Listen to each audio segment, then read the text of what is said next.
Welcome to another edition of the Fantasy Basketball Weekly Planner. I'm Amber Wilson, and joining me is senior fantasy writer Jamey Eisenberg. And Jamey, a big trade was announced on Wednesday, most notably having Jason Kidd go from New Jersey to Dallas. But as of this morning, that trade is on hold because Devin George is exercising his no-trade clause in his contract. Assuming, though, that trade does go through in the next few days, how is this going to affect fantasy owners? Well, first, Amber, happy Valentine's Day. Oh, happy Valentine's Day to you as well. Thank you very much. I think the trade is going to go through and it's going to really, from a fantasy perspective, not really going to change too much for the big names involved, which is Jason Kidd going to Dallas and Devin Harris going to New Jersey. Jason Kidd is still going to be a triple-double threat. I think they're going to have to change a little bit what they do offensively in Dallas because there's a lot of guys holding the ball, Dirk Nowitzki, Josh Howard, Jason Terry. They throw them the ball and they let them create plays. But with a guy like Jason Kidd, he's going to want to, have some movement, move the ball around. So I think you'll see the production for guys like Howard and Nowitzki and Terry go up a little bit. Jason Kidd, again, not going to score much. You'll see his rebounding and assist total probably stay about the same. When you're looking at Devin Harris, he's already averaging a career-high 14.4 points.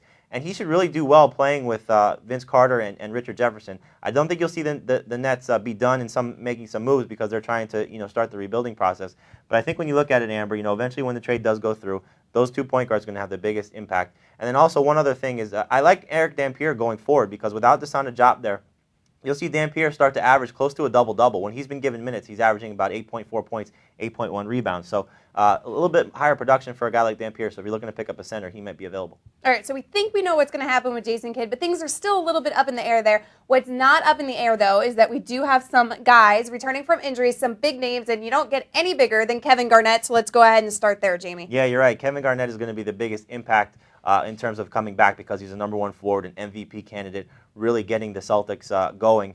But there's some other big names on this list also that could have some significant impact when they come back. Caron Butler, I'm a little concerned about his hip injury because the fact that he's going to now miss the All-Star game, that could be a little bit of a concern that the injury could linger. So keep an eye on what happens with him.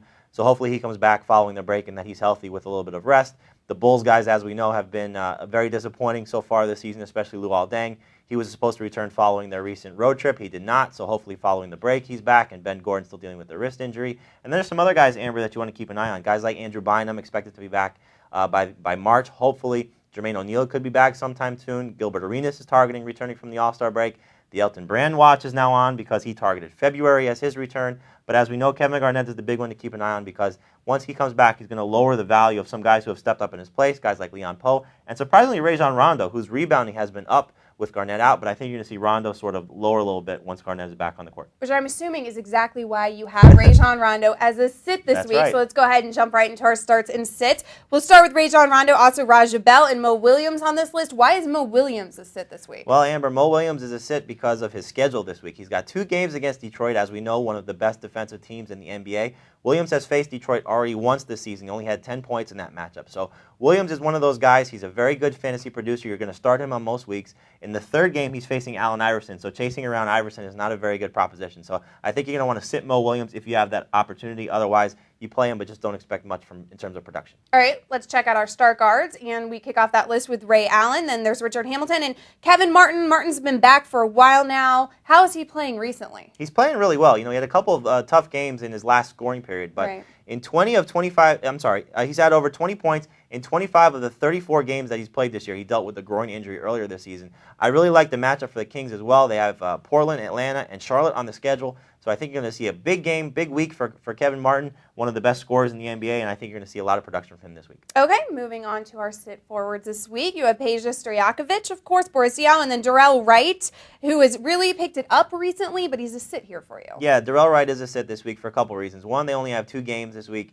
and when we're talking about guys coming back from injury, Udonis Haslem is another one that's expected to return following an ankle injury after the All-Star break. But they only have 2 games. Darrell Wright averaging 16.2 points, 8.2 rebounds in the past 5 games.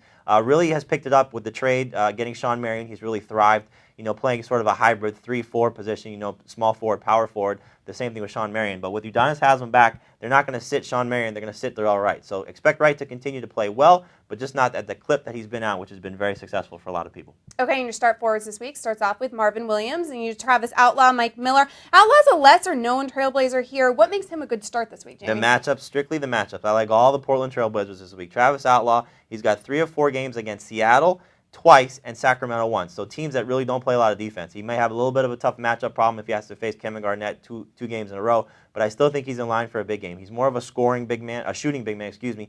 And they're also missing James Jones, one of their deep, outside threats, a very good three-point shooter. He's out 3 to 5 weeks.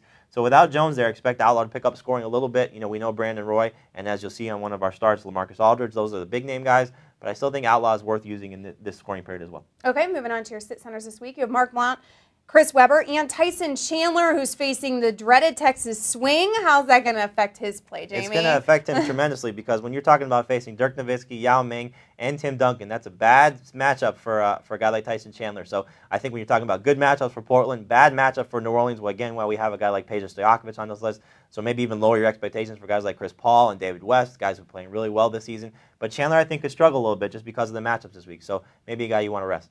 Okay, and your start centers this week, LaMarcus Aldridge, Mehmet Okur, and you have Brad Miller on this list. You also had Kevin Martin as a start. So what's up with the Kings this week? Again, strictly the matchups. I love what the Kings are going to get this week. Again, when you're talking about Portland, Atlanta, and Charlotte, the one tough game is really going to be against Orlando, which Brad Miller could struggle defending a guy like Dwight Howard. But Brad Miller, who had a little bit of a finger situation, he cut himself doing the dishes, I believe, which is never a good thing. You always got to be careful when you do the dishes. But Brad Miller, averaging a double-double his last 5 games, really picked it up this year from a disappointing season a year ago. So he's returned back, really helping a lot of people because you're talking about a guy who was drafted probably after the first, maybe in the second tier of centers because of his poor season a year ago. Maybe people thought a little bit of a fall-off. I like Brad Miller, and I think he could do even better if, in fact, the trades happen. See how we tie that all back in with the trades? The trades happen with Ron Artest and Mike Bibby as the trading deadline approaches February 21st. Cutting yourself doing the dishes, maybe cooking. He needs one of those gloves, those dish gloves. Why aren't you wearing red today, Jamie? I'm not wearing red. Not very festive. But you know what? Speaking of festive, I think we have a little bit of a matchup. All right, and we're gonna end the show here because I know where this is going. This is about to get really ugly. No. I'm beating Amber pretty badly in our fantasy basketball league. So there's not going to be any Miami Hurricane stuff going on because I'm not like Dave Richard. I don't go to the University of Miami. We're both Gator grads. Gators, thank God. But maybe Amber's going to wash my car. I don't think so. Nevertheless, he is whooping me right now, but I would like to say that's going to change, but I don't think so looking at my team, unfortunately. Anyways, let's go ahead and just end this show right here. Keep your mouths right here at CBSSports.com for everything you need to know in the world of sports. And if you missed anything here today, stop, refresh, and rewatch. For Jamey Eisenberg, I'm Amber Wilson. Have a great Valentine's Day, guys, and good luck with your lineups.